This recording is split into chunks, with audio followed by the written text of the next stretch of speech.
n'ont pas été respectés. D'abord, le premier moyen, c'était nous plaindre de ce qu'une exception d'inconstitutionnalité avait été soulevée en cours d'instance à la Cour d'appel. Et la loi organique sur la Cour suprême, ainsi que la loi constitutionnelle sur le Conseil constitutionnel, font obligation aux juges, lorsqu'ils se heurtent à cette barrière, de ne pas continuer l'audience et de transmettre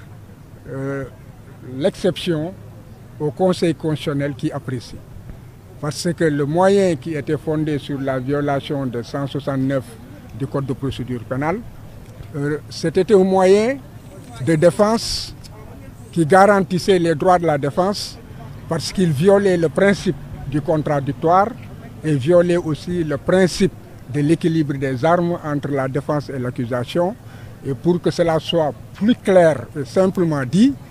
lorsque le juge d'instruction doit clôturer son enquête, les avocats ont 3 jours pour faire des observations et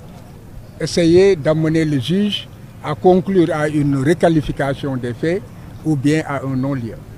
Après les 3 jours, le dossier est transmis au procureur de la République, qui lui a 10 jours pour prendre ses réquisitions et les faire revenir.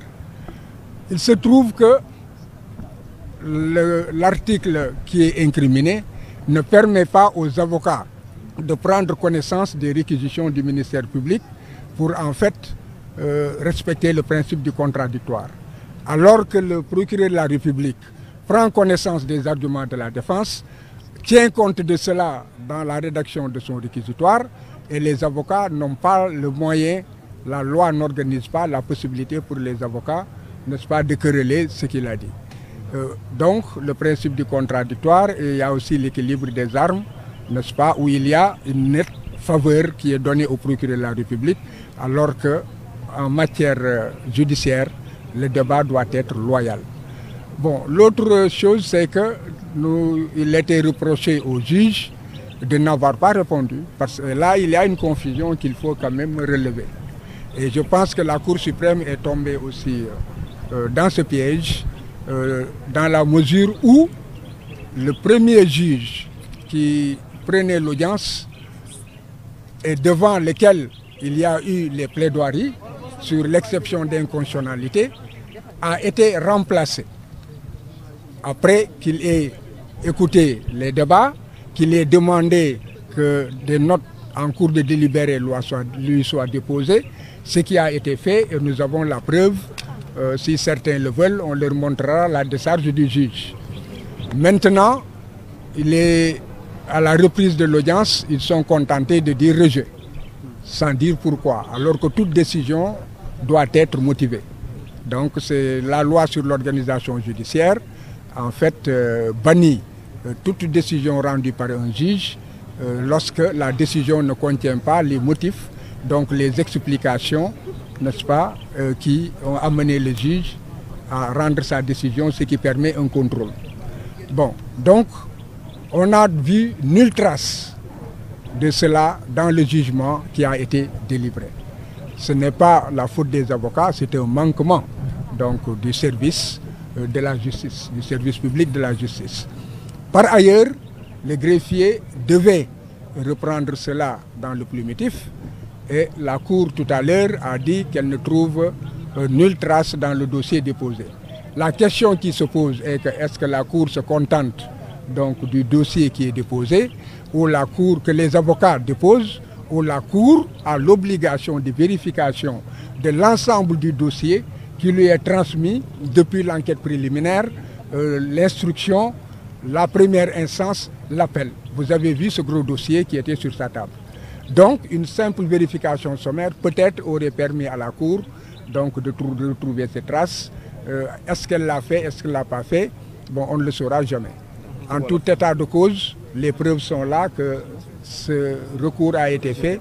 et on ne peut pas se contenter de dire rejet sans motiver. Cela signifie qu'il n'a pas répondu aussi à la note qui lui a été déposée. C'est le défaut de réponse à des conclusions. Et le clou, c'est que le juge, après avoir dit que les expertises qui qui sont des éléments en fait scientifiques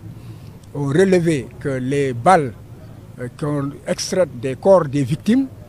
blessées ou décédées ne correspondaient pas, n'est-ce pas, aux balles qui pourraient prévenir des armes saisies sur Jean-Paul Diaz. Alors, nous avons Barthélémy Diaz. Bon, donc, il est clair que lorsque un juge le dit et en conclut en disant que cela ne milite pas à sa faveur et que par voie de conséquence il est coupable, nous avons vu que dans le même raisonnement,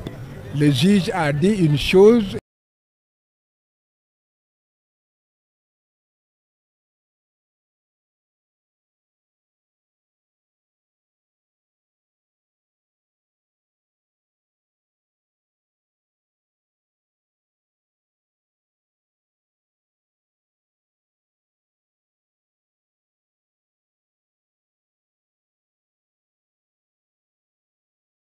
Et a tiré des conclusions de notre client Barthélémy Diaz de saisir encore la Cour suprême d'un rabat d'arrêt où ce sont les chambres réunies qui connaîtront de ce dossier. Voilà. Bon ci tënk atte bu njëkk bi dañu nekk tribunal dafa daanoon Barthélémy Diaz ñaari atu kaso yoo xam ne que juróom-benn yi la waroon tëdd te fekkoon ne tëdd na ko ba pare ñaareel bi daan ko pour que mu joxe ndàmpaay 20 millions ak juróom ci kaw loolu ñu dem pour attewaat ko. ci attewaat boobu nag dafa am benn ponk boo xam ne avocat yi dañ koo yëkkati te ponk boobu cour d'appel amul sañ-sañ xool ko walla di ci mën cee dugal kàddoom dafa waroon jël dossier bi jébbal ko conseil constitutionnel loolu la yoon wax wante cour d'appel deful loolu. dafa jël mbir mi dem délibéré maanaam dañoo dem diisoo ñu dellu siwaat ci seen diisoo ñu ne lii ngeen yëkkati duñ ko jébbal parce que yenuwul maanaa alors que yoon mayu ko mu xool ndax yenu na maanaa wala yenuwul maanaa wante yenuwul maanaa boobu it waxuñu lu tax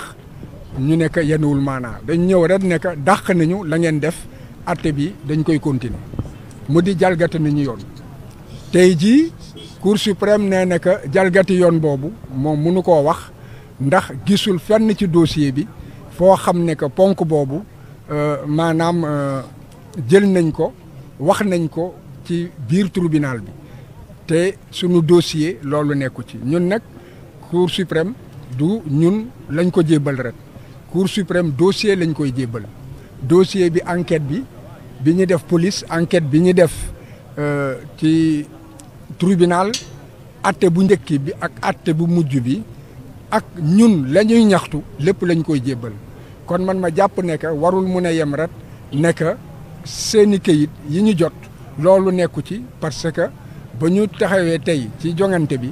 yëgal nañ ko ne bu xoolee la nga xam ne moo ko yor dina gis ne que lépp lu ñu wax ci ponk boobu mu ngi ci biir dossier bi waaw nañu gàttal rek ne que dàq nañ ko leneen li ci des moom moo di que ci lañ doon ñaxtu moom moo di que attekat bi dafa nekk kuréel yi nga xam ne moom la ñu seppi ci yaramu nan la tuddati Ndiaga Diouf ak ñi nga xam ne dañ leen gaañ kuréel yooyu bañ ko xoolee nekkul kuréel yoo xam ne mun na jóge ci fetal yi Jean-Paul Diaz yore woon Barthélémy Diaz yore woon ngeen baal ma ndax papaam laa gën a miin moom laa gën a xam moo tax tur bi di ñëw dégg nga kon boog bu waxee loolu ba pare nekk quand même lañu Karay Ndiaga moom la ki gaañ ñeneen ñi it daanaka moom la ak moom ak ña mu àndoon ña mu nekkaloon kooku ñun ñi gis ne que wax ci biir wax dafa am waroo munoo wax ne que la ngay wër fekkee ko ci nit ki ba pare ne que nit ki moom moo ko def maanaam foofu Cour suprême nee na que moom ci ñoom seen xam-xam foofu amul benn waroo kon mbokk ñu jàpp ne que daal ci gàttal ci wolof ndax jël di tekki ci wolof la ñuy wax ci tubaab dafa jafe mais ngeen jàpp ne que daal Cour suprême bañ na lépp kon atte ba njëkk ba te ñu dëggaloon ko cour d'appel atte boobu moom mooy wéy léegi nag ba tey des na ndax cour suprême dafa am i mbaxana léegi bi mooy mbaxana bi nga xam ne que moom moo xam mbir mi saytu ko wante am na mbaxana bu ko féete kaw loolu nag ñun dañuy yebal ñu liggéey bu ñu ne yemale leen fii ñu yem foofu kon boog ñu ngi déglu nan la tuddati Barthélémy Dias ba xam ndax daf ñuy yebal pour que ñu yóbbu mbir mi fi gën a sori nga xam ne fa lay yem wala ndax nañ ko dàkkal kon moom la ñuy déglu. jërëjëf. waaw donc mu nekkoon ci Maître Ciré Clédor Serigne Touba. ah merci. waaw beneen avocat bi mu ngi ñëw mais dañuy tijji quoi. ku moom lii. xoolal foofu ñooñu laaj na kii. kaay njël bi